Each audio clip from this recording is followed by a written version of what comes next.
Drama परवरिश इस वक्त बहुत ही नाजुक मोड के ऊपर आ चुका है। एक तरफ माया है जिसकी अपनी बहुत सारी टेंशन है, खास तौर पर जो उसका बाप है वो उसके लिए इतना अजाब बन चुका है, और उससे बढ़कर उसका जो फियांसी है वो तो उसके गले का अजाब बन चुका है, गले का फंदा बन चुका है। और दूसरी तरफ जो वली है वो हर रोज कोई ना कोई ऐसी बड़ी मिस्टेक कर बैठता है जिसका खुमियाजा उसके घर से ही उसको मिलता है। कभी थप्पड़ों की बारिश होती है, कभी उसको पुलिस पकड़ लेती है, कभी उसको दोस्त मारा होता है। तो इन मामलात को कैसे सुलझाया जाएगा आने वाली स्टोरी के अंदर, और नेक्स्ट ऐसा भी क्या होने वाला है जो कि आपको हैरान कर देगा, आज की इस वीडियो के अंदर हम डिटेल के साथ बताएंगे। लेकिन उससे पहले मैं आपको बताना चाहता हूं कि लेटेस्ट एपिसोड के अंदर कुछ मिस्टेक्स हुई हैं जो आप लोगों के सामने रखना जरूरी है। तो सबसे पहली जो मिस्टेक है वो ये है कि जब वली माया को कॉल करता है तो 2025 में ऐसा कौन इंसान है, कौन सा ऐसा लड़का है जो अपनी गर्लफ्रेंड को कॉल करता है और उसकी आवाज सुने बगैर अपनी सारी कहानी उसके सामने खोल के बयान कर देता है, वो भी ऐसी कंडीशन के अंदर जबकि उसको नहीं पता उसका फोन किसके पास है, वो किस माहौल के अंदर रह रही है, वो यूनिवर्सिटी नहीं पहुंची तो उसके पीछे क्या रीजन थी।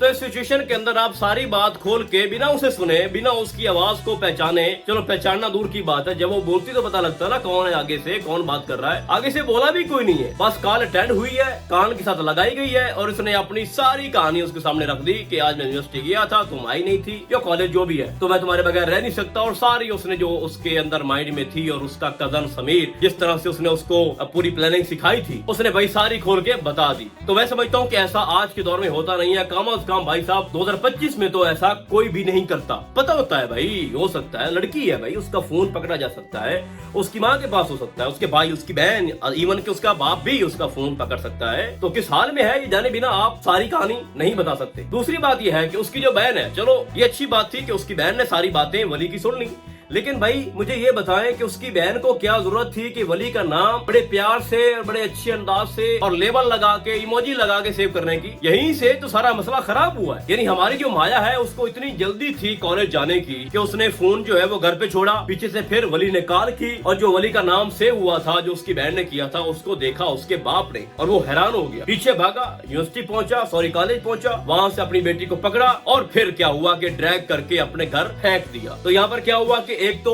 वली ने जो किया वो भी नहीं होना चाहिए था, ऐसा होता नहीं है। फिर उसकी बहन ने उसका जो नाम सेव किया, भाई उसको मैसेज कर दे। इतनी भी ज्यादा आपको कुछ हो रहा था, कुछ फील हो रहा था उसके बारे में, या अपनी बहन को लेके तुम्हें इतना एहसास जो अपने दिल में पैदा तुमने कर लिया था, तो उसको कोई मैसेज कर देती कि हाँ भाई परेशान ना हूँ, मैं थोड़ा मसले में हूँ, कल आ जाऊंगी, तुमसे मिल लूंगी। नाम सेव करने की क्या जरूरत थी। अच्छा तो भाई तीसरे नंबर पे जो गलती हुई है वो कौन सी है। जब वली ने देखा कि उसके बाप ने माया को खींचा, अपनी गाड़ी में बिठाया, घर लेके चला गया, तो वो क्या करता है कि अपनी गाड़ी को निकालता है और माया के घर जाने की कोशिश कर रहा हो, रास्ते पूछता है कि माया का जो बाप है भाई वो कहाँ रहता है। वो आगे से बोलते हैं 4 नाम के ये लोग यहाँ पे रहते हैं, और चारों की बेटियां क्या है कि स्टडी करती हैं, कोई कॉलेज जाती है, कोई यूनिवर्सिटी जाती है, तुमने किससे मिलना है, और कोई लड़की का चक्कर तो नहीं है। तो मेरे भाई जब तुमने माया के घर जाना है तो आपको अच्छे से पता है कि जो अमल है वो बहुत ही क्लोज फ्रेंड है माया की, तो उससे पूछ लो।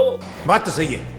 कम से कम उसको तो पता होगा ना कि माया का घर कौन से मोहल्ले में है, कौन सी गली में है। एक तरफ तुमने उसको इस्तेमाल किया अपने रिलेशन के अंदर, और अमल ने ये जानते हुए भी कि वो तुमसे कितना मोहब्बत करती है, उसके बावजूद भी उसने तुम्हारी हेल्प की, और उस हद तक की उसने तुम्हारी हेल्प की कि अगर वहां पर वो चाहती ना तो वो पीछे हट सकती थी, लेकिन नहीं, तुमने जैसे कहा उसने वैसे किया। तो फिर तुम्हें क्या मजबूरी थी अब बंदों से ये पूछना, लोगों से पूछना कि भाई उसका घर कहाँ पे है, कौन से मोहल्ले में है, कौन सी गली में है। तुम सीधा कॉल करो अमल को, उससे पूछो कि ये सारे मसले बन चुके हैं, ठीक है, उसके बाप ने उसको वहां से खींचा है, गाड़ी में फेंका है और घर लेके आ गया है, मैं जानना चाहता हूँ कि पीछे क्या इशू है, क्या मसला है। तो अमल को कहते ना, उससे एड्रेस पूछते, तो मैं समझता हूँ कि यहाँ पर भी एक बहुत बड़ा फॉल्ट है जो नहीं होना चाहिए था। फिर दिखाया जाता है कि वली ने किसी की बाइक को ठोका, फिर वो जख्मी हो गए हैं, फिर थाने में बात चली गई, और उनका जो लॉस हुआ है गाड़ी को लेके और मेडिकल जो एक्सपेंसेस वहाँ पे हुए वो पे करने हैं, उसके चचा की तरफ से पे किए जाने हैं। तो उसने क्या किया कि अपने कजन को फोन किया, फिर उसका बाप आ गया, उसका यानी चचा, और फिर घर में बात फैली और उसके बाप जहांगीर ने उसको थप्पड़ भी मारा, और ये मामूल की बात है, कोई नई बात नहीं है। तो बात करने का मकसद ये है कि 2-3 मिस्टेक्स तो हैं, ज्यादा भी निकल सकती हैं, लेकिन फिर वीडियो लंबी हो जाएगी और मैं अपने मुद्दे के ऊपर बात करना चाहता हूँ कि नेक्स्ट क्या हो सकता है। जैसा कि आपको दिखाया जाता है कि जहांगीर को जैसे पता लगा कि वली बहुत सारी गलतियां कर रहा है तो उसने थप्पड़ मारा, फिर उसको समझाने की कोशिश करेगा जैसे कि आए रोज ये काम होता रहता है, उसकी इंसल्ट होती रहती है, उसका बाप उसको मारता पीटता रहता है, ये कोई नई बात नहीं है। तो इस बार भी सेम वही हुआ। तो अब होगा ये कि सारा मैटर खुल के जहांगीर के आएगा सामने कि भाई ये लड़की के पीछे था, उसके पीछे भागा, उसके घर की तरफ जा रहा था, तो इस तरह करके ये फिर जो एक्सीडेंट हुआ और ये सारा मामला हुआ। तो आप तो सभी जानते हो कि जहांगीर के माइंड में अमल को लेके पहले भी बहुत कुछ है। वो समझता है कि अमल जो है वो वली के लिए अच्छी है, वो उसको बहू बनाना चाहता है और वो पहले से ही बात कर चुका है अपनी माँ से। और लेटेस्ट एपिसोड के अंदर भी वो बार बार उसको कह रहा था कि तुम अमल की माँ से बात करो, उसके भाई से उसके बाप से बात करो कि मैं उसको वली के लिए चाहता हूँ, और कोई मंगनी वगैरह कर देते हैं, चलो बात पक्की हो जाए और दोनों बच्चों को ये आइडिया हो कि अब हम ही एक दूसरे के लिए हैं और जो भी मामला होते हैं। तो जब ये सारा मैटर सामने आएगा तो उसके बाद इस काम में तेजी आएगी। हो सकता है कि जहांगीर डायरेक्टली अपने भाई से बात करे जो उसका भाई सुलेमान है। तो फिर होगा क्या कि वली जो है वो तो मोहब्बत करता है माया से, माया की बात करे तो वो पहले से कहीं और फंसी हुई है।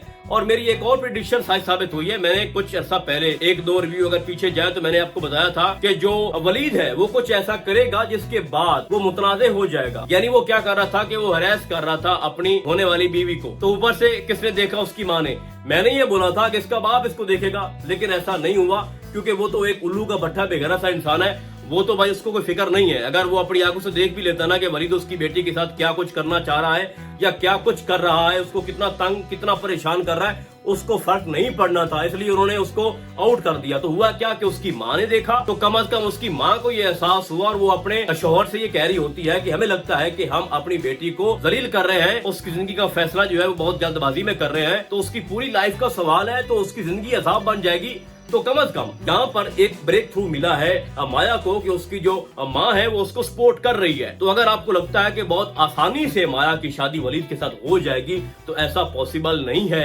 इसको सस्पेंस बना के रखेंगे और एंड तक लेके जाएंगे वलीद को। देखो वलीद का चेहरा सबके सामने आ गया ना, मेरी प्रेडिक्शन सही साबित हो गई ना कि वो तंग कर रहा है और लिमिट्स को क्रॉस कर रहा है। भाई तुम्हारा निकाह तो हुआ नहीं है, तुम्हारी बीवी नहीं है, जस्ट छोटी सी मंगनी हुई है। समझ रहे हो? मंगनी में क्या होता है, मंगनी फौरन टूट भी जाती है। तो तुम उसके ऊपर इतना हक जता रहे हो, कभी कॉलेज जा रहे हो, कभी कुछ कर रहे हो, तुम उसका ड्राइवर बन चुके हो, फिर उसके बाप के सामने, उसकी माँ के सामने, उसके घर में ही उसको जिस अंदाज से तुम बात कर रहे होते हो, असल में कसूर वलीद का नहीं है।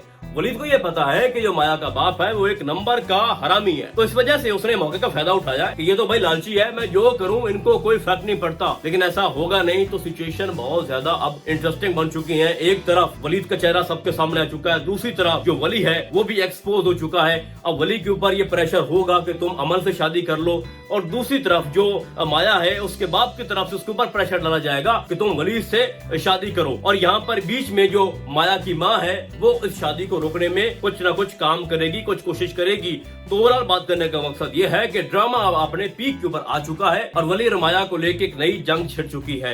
देखते हैं दो बच्चों का जो प्यार है वो कितना स्ट्रॉन्ग है, कितना एक दूसरे के साथ ये अटैच होते हैं। क्योंकि फिलहाल तो माया उसको बार बार इग्नोर कर रही है, क्योंकि माया की जो कंडीशन है वो चाहती है कि पहले मैं क्या करूं कि वली से जान छुड़ाऊं, उसके बाद वली के पास जाऊं। अब अगर हम आनिया की बात करें जो कि जहांगीर की बेटी है, वो बुरी तरह फेल हो चुकी है, अभी तक वो अपने ट्रैक के ऊपर नहीं आई। और जो समीर है, मैं आपको अभी से बता दूं कि समीर की जो शादी है ना वो आनिया के साथ होगी। और मैं फिर से कहना चाहता हूं कि जो अमल का फ्यूचर है इस ड्रामे के अंदर वो बहुत ही भयानक है, क्योंकि जो उसको वली की तरफ से चाहिए प्यार मोहब्बत वो उसको नहीं मिल सकता, क्योंकि वली माया में इंटरेस्टेड है। और अगर आप सपोज कर लें कि शादी हो जाती है अब वली की अमल के साथ, तो इनकी शादी कामयाब नहीं हो पाएगी। अमल अच्छे से जानती है कि वली उसमें इंटरेस्टेड है माया में, तो अगर इनके पेरेंट्स इनको मजबूर करते हैं, इनकी शादी करवाते भी हैं, तो ये कामयाब नहीं हो पाएगी। तो एक जंजाल पूरा तो बन चुका है स्टोरी के अंदर। देखते हैं नेक्स्ट क्या हो सकता है, बट मेरे माइंड में जो कुछ था मैंने आपके सामने रखा। बाकी आपको क्या लगता है नेक्स्ट क्या हो सकता है और कौन कौन मेरे इस रिव्यू से एग्री है, आप लोगों ने मुझे कॉमेंट्स में बताना है। तो फिलहाल आज के लिए बस इतना ही। हम आपको बहुत जल्द मिलेंगे किसी और ड्रामे के नए रिव्यू में। तब तक के लिए